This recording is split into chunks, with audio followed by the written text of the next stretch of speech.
Why am I a fan of this game? I've never really been a big fan of the Warriors series and bounced off imitations like 99 Nights. The shallow mechanics, combined with an outrageous absurdity, gave the impression that this was a badassery simulator, designed to drive the player into feelings of dominance over easily mowed down foes. Am I so susceptible to cheap empowerment that I'm having a good time? I say no, because Fire Emblem Warriors isn't just a hack and slash game.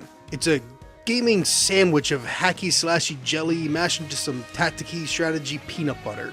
Alone, these two aspects of game design are rudimentary, but in their fusion they become a brand new type of arcadey experience for me. I can approach it in much the same way I approached Ninja Turtles or Contra as a child, which really is why I'm making this video. I imagine a lot of Switch-owning folks have skipped over Fire Emblem Warriors because they aren't familiar with the franchise, think the combat looks rote and dull, or just aren't jiving with the anime style, be it certain character costumes or the uncanny ability to create tornadoes at will.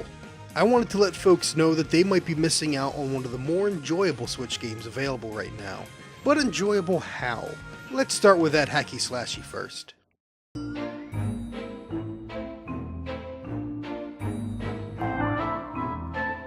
The first thing to know is that all the mooks scattering the screen aren't important. Not in regards to challenge, at least. It's the leader units that are intended to draw your attention. These are the guys with actual health bars and damage dealing capabilities. Early on they won't be too threatening, but as they level and rank up, they stop flinching so frequently, block more often, and become more aggressive. This is where you'll find yourself using your basic attacks and dodges. Combos are, well, they're just a linear mashing of the regular attack before concluding with a strong attack. That's even how they're labeled in weapon customization, number of times you hit the regular before you hit the strong. All you gotta do is bash slash mash boom and you got a combo. Bayonetta, this is not, though each strong attack does tend to have a different impact. If you can memorize your favorite character's combos, more power to you. It's just not really a necessity. Dodge itself is mildly important, though mostly for getting around an opponent's block rather than avoiding their very obvious attacks. Yes, as foes get higher level and flinch less, you'll need to dodge attacks more frequently, but the timing here is pretty forgiving. Wait a minute, I hear you ask. What's so enjoyable about this? It really is super shallow. Yeah, and even the game's lunatic difficulty only boosts enemy levels by about 20 or so. It makes them more hostile, but you can still overcome it if you're just persistent enough or grind a lot. I mean, just humor me for a bit longer. Let's go back to all those mooks. If they aren't an actual challenge, then why are they even around? Aside from helping you feel like a phenomenally awesome one-person army, these fodder units are the most efficient way to fill your character's ability gauges. The most common you'll pay attention to is the warrior gauge. Once filled, the player is able to unleash a devastating super move that slaughters basic foot soldiers and deals heavy damage to leader units and heroes.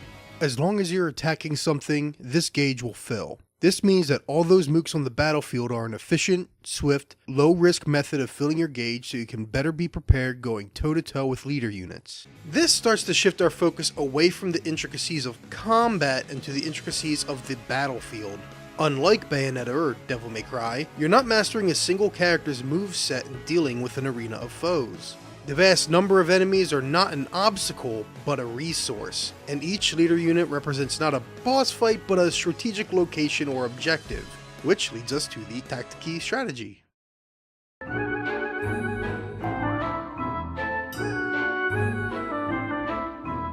The majority of your decision making is going to be based around Fire Emblem's weapon triangle. Sword beats axe, axe beats spear, and spear beats sword. Before you start a new level, its map will be displayed and you'll have a chance to deploy units. Who is strong or weak against what will be displayed on the screen.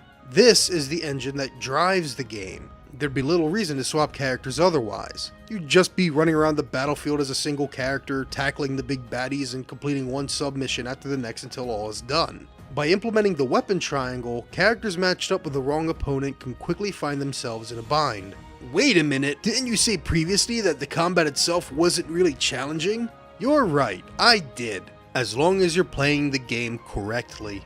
If you just send units out willy-nilly or leave the AI to their own devices, they'll surely find themselves tangled up against a stronger opponent. The only way to get around such a disadvantage is to activate the Awakening gauge.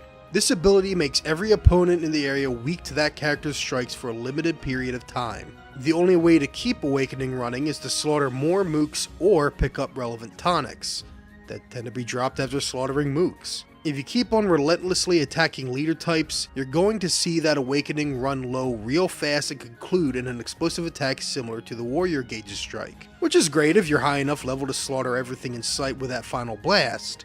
By the campaign's end, or in many of the history maps, though, you'll find that a lot of enemies have grown resilient enough to withstand such devastating blows. To me, the HACKEY-SLASHY is the means to accomplish my tactical goals. A lot of the time is spent evaluating the battle from the map screen, giving commands to the different units and choosing who is best to control at that time. Like Brutal Legend, Fire Emblem Warriors is a mixture of two genres, yet feels different than either in execution.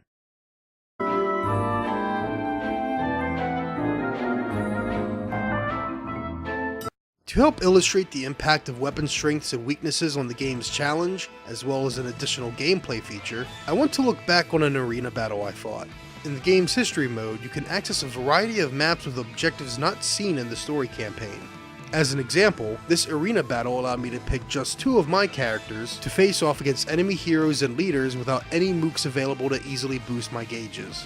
Early on in this fight, I tried to rely on Lucina and Frederick acting as separate units. As the battles became more difficult, it became harder to avoid getting each character hurt by units they were weak to. I was driven to pair them up into one unit. Now, pairing up is a useful ability under certain situations. If one unit is in a bad way, you can pair them with a stronger unit to serve as a defensive assist.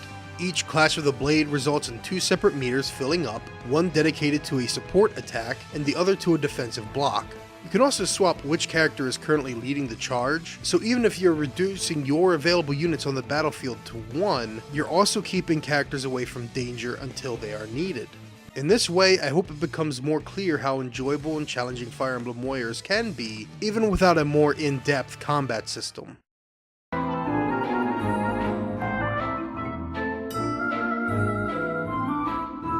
For the most part, I've dug into how the game's base systems encourage an engaging and enjoyable experience. That's not all there is to Fire Emblem Warriors, but most of what remains simply helps flesh the experience out or encourage grinding, I guess for lack of a better term.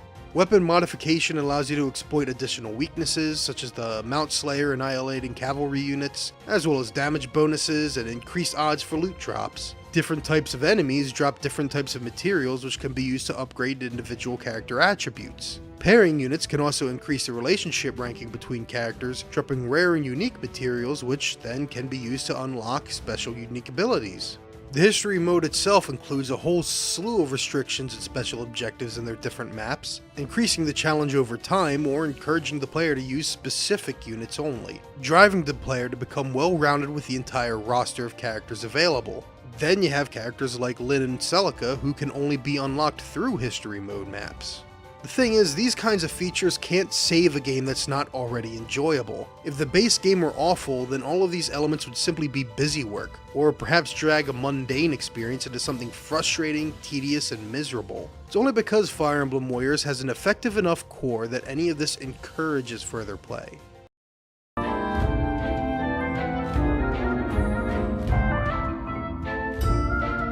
Well, there you have it, Fire Emblem Warriors. A shallow-seeming action game whose combat is made engaging through the tactical decisions driving it. At least that's what I believe the secret ingredient to be. I can't promise it'll be everyone's cup of tea. I just wouldn't be surprised if there are plenty of players out there that would love something like this if they just better understood how it worked. And I know this wasn't my typical sort of deep dive, but don't worry, my next project is going to be a thorough look at iconoclasts. I'm really fired up for this one, so hopefully you see it sooner than usual for me at least. As always, remember to share, do the liking bell, subscribe-y thingy, and don't forget to also check out facebook.com/RamblePak64, C Cesarano on Twitter, or my website gamertag.net for other news and goings-on of mine. Thank you so much for watching, and I hope to see you again.